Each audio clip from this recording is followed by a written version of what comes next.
All right, this is live. That's cool. So I just had a question on one of our YouTube videos about running the numbers for the BRRRR method, and so I want to just jump on here real quick, real live, and answer that because I thought it'd be easier to do in a video, and I'll post this link to answer that question. So, question is, when you're running the numbers for a BRRRR property, how do you calculate those property taxes? Now we're in South Carolina; those property taxes are a big deal. And so people have to try to calculate those and figure those for the long term. And it's really important because here they can be a big chunk of your expenses. So I just wanted to give the scenario. If you buy a house at say 100,000 and you renovate it to do the BRRRR, so you put another say 30, we'll call it 40,000 into this house, you rent it out and you go and refinance to try to get all that money out. The idea is you would get that money and you would get probably 140, 150,000 dollar mortgage on that property so that you get all of your money back out.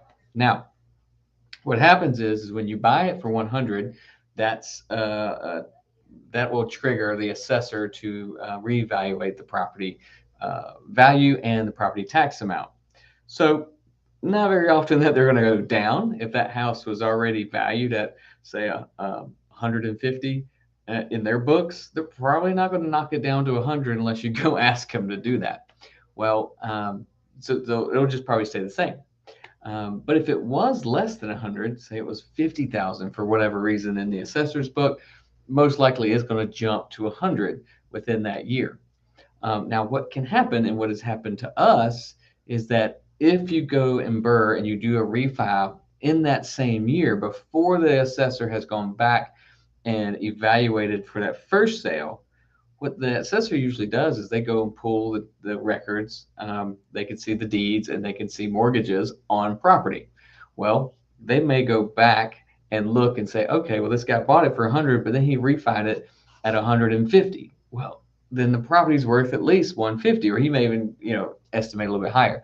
So they may go and use those numbers for their assessment. All right, because that's basically what the assessor's doing is just trying to evaluate the value of this property so they can properly tax you on it. So, hope that answers your question.